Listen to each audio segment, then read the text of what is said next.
Hello and welcome to Hockey Hypothetical, serious answers to silly questions.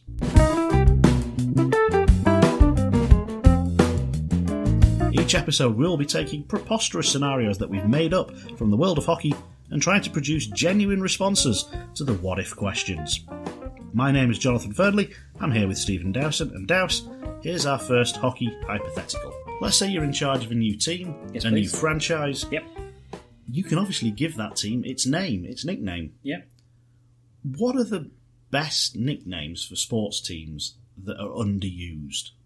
Because there's lots of teams called Eagles, there's plenty of Steelers around, but what nicknames are underused? Who are we playing? The Wildcats. And who are we fighting? The Wildcats. Yeah, absolutely. My wife's high school team are called the Stallions. Like, literally, every team, isn't it, is called the Wildcats, the Stallions, the Panthers. Not many teams called the Ducks, you know? Is that a good name? No. And as a Ducks fan, I'm telling you this. Because we haven't talked about this on this podcast, but we've talked about this all the time, about the idea of a mascot or a nickname or a team name should be at the top of the food chain, shouldn't it? It should install some type of fear that, oh no, we do not want to take on the Vikings. You know, oh no, we don't want to take on the Cowboys, or we don't want to fight the Panthers, or the Devils. Here come the Ducks. You know, it doesn't really have the same kind of threat. But you do have the Ducks fly together. You can be a team. You can be unified. Well, you can say that about maggots. You know what I mean? Again, it doesn't really install a lot of fear, like that kind of team unity. Oh yeah, people love maggots crawling around. Well, that's it. So I wouldn't say that was a good one either. But Ducks are cuddly at least. You know. What do you want your team to be cuddly? Well, yeah. Have you ever seen Wild Thing? He's pretty intimidating, isn't he? I think the first. I mean, there's also like the Iowa Chops was a hockey team in Iowa, which had a logo of a pig on the front. You don't get many pig-based. You don't get many mascots or team names based on like the major food groups. Do you see what I mean? Other than Clangus, who's a Q. You know. But they're still the clan. They're not. Yes. They are not Glasgow Burgers. Glasgow Burgers would be great. The Clangers would take on a whole new meaning, you know. Oh, look at her dance away. The thing I would think about is look at animals who are at the top of the food chain who just don't get a look in. So, plenty of sharks, but not many whales. You know, but the problem is you call them the whalers, and that's not good because then that's actually the act of killing whales. Well, there's the Connecticut whale. Yeah. Which is sort of named in honour of the Hartford Whalers. But yeah, so whales are underused. Sharks, there's loads of sharks everywhere across the sports. Yeah. And then you go into mythical creatures like dragons and giants and wizards. And wizards never really works, and I don't know why, but it just does not work at all, does it? Is it a bit Harry Potter now? Maybe a little bit. And I still don't think you'd want to use it. Knights is used quite a bit, obviously, with the Golden Knights now, bringing that kind of thing. So you've got to be, I think, at the top of the food chain. Golden Knights reminds me of something I don't like in sports nicknames, is where you take a reasonable nickname and put something else in front of it. You don't need to be the Red Marauders. Just be the Marauders if that's what you want to be. You don't need to be the Golden Knights, just be the Knights. Well, Las Vegas Knights is the point, isn't it? Isn't that the idea? But So just going to Vegas Golden Knights. And also, and this is a thing that's completely limited to ice hockey for obvious reasons, don't just stick ice in front of something. You can be the Nuremberg Tigers. You don't have to be the Nuremberg Ice Tigers. East Tigers. You can be the Pensacola Pilots. You don't have to be the Pensacola Ice Pilots. You don't need to stick ice in front of something. If you just want to be named after it, be named after it. There's one name which we don't use a lot in European or American sports, which I think we criminally underuse, which is the idea of calling them the Express. I love the term the Express. You know, like the Liverpool Express, you know, or the Northampton Express. I like the idea of, like, you've got your nice big steam engine on the front of it, and then it comes in, it rocks you, and it rolls you, and it just plows you. I like the idea of the Express. I mean, also that's a big one they use in wrestling a lot with the Midnight Express and all the other things. But, you know, I think that's a good start for 10. I love the Browns. I'm not a Browns fan. I'm a Dolphins fan when it comes to NFL, but I've always had a soft spot for the Cleveland Browns. I think Browns is a good name. Why? Combined with a dog mascot. I don't know, just something about the Browns. It's just Browns. They don't wear brown, they wear white and orange. I know Yeah, they've I know, got some brown. which annoys me. I know they've got brown shirts now, but they were always white with orange. And I thought, yeah, the Browns. You don't get many dog-based teams, No, do you? well, that's the thing. I mean, Bulldogs is Common. You get a bit of bulldog, but common, but there are so many dog breeds, particularly scary dog breeds. Alsatians.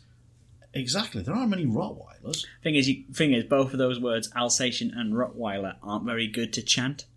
Do you know what I mean? Let's go Alsatians, let's go. Woof, woof. It's not really that. It doesn't really come out. Bulldogs is better, where you got the two syllables.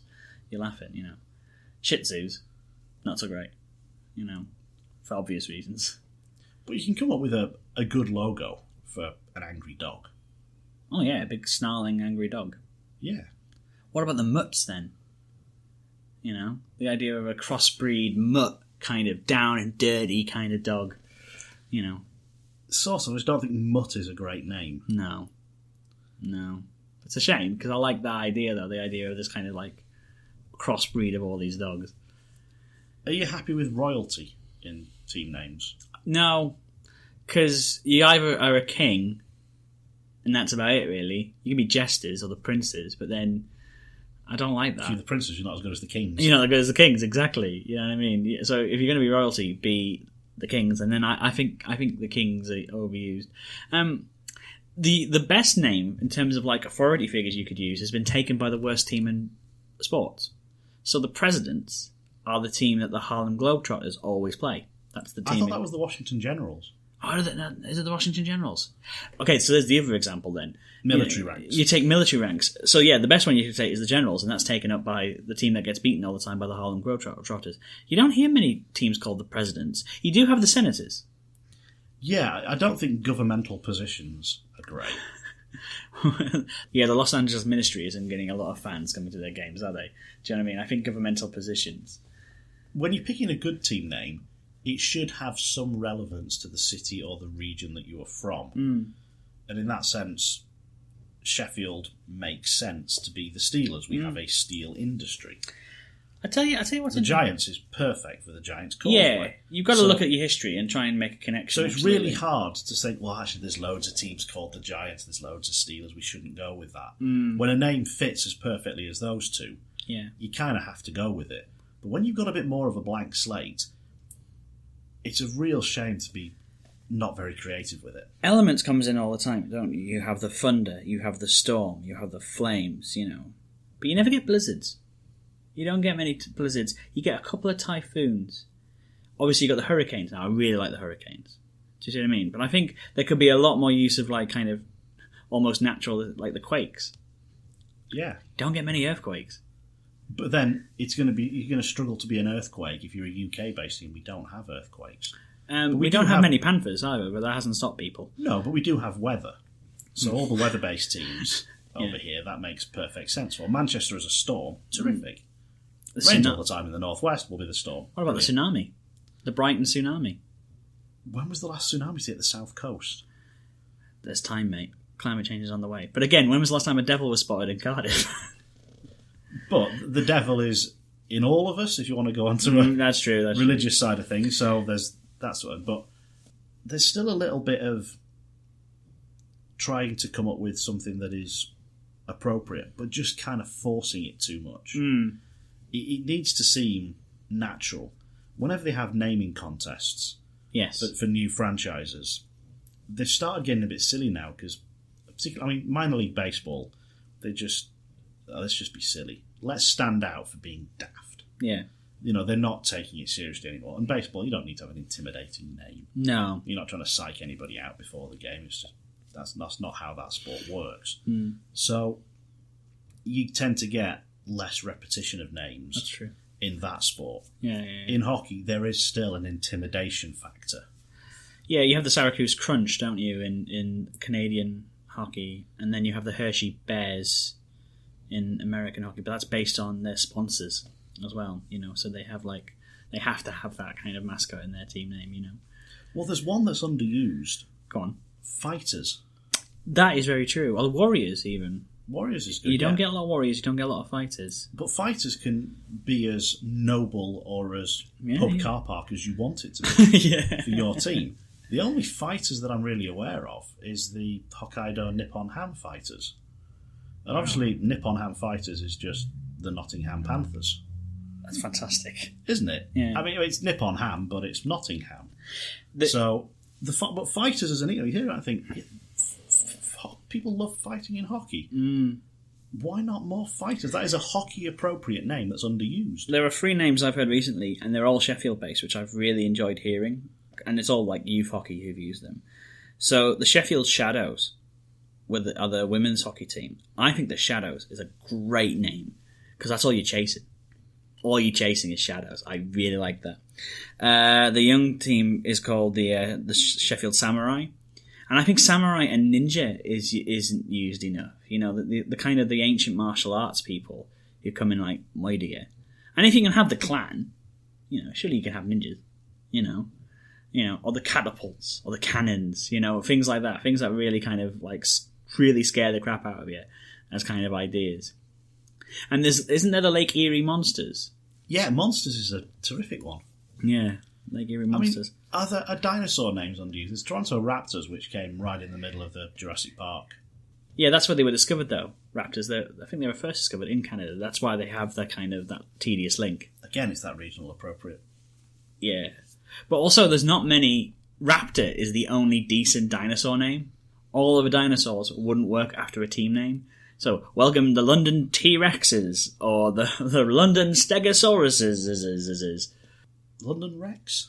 The London Rex, but then what does Rex mean? Yeah. It's just another word for king.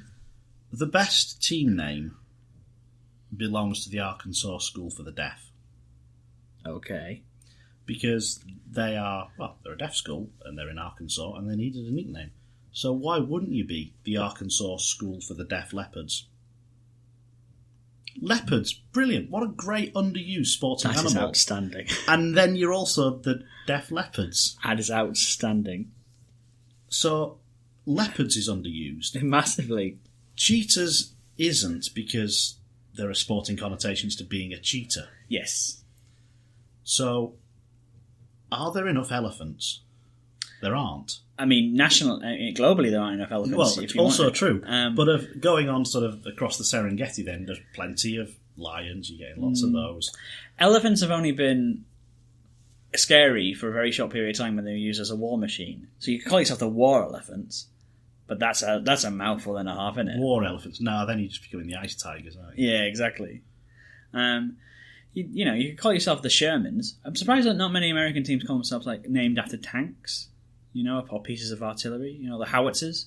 I think there's a good name if you could find a decent place for it. Missiles is a clumsy word. Missiles is a very clumsy word. Too many S's going on. And obviously Fife have kind of taken that with the Fife Flyers. That's a nod and a wink to their kind of fighter, the fighter and the jet history that they have up there. I think the most underused name that I just always go, that is just so clever. Do you know what I mean? Every time I hear it, I go, more teams should be named after them. But I'm also really glad that they're not. Is the Rangers. I like the New York Rangers. It's a military regiment. It's located with the city. They're still in active use, and it's so unique to the city. But other places could nick it, and I like it. I really like the Rangers.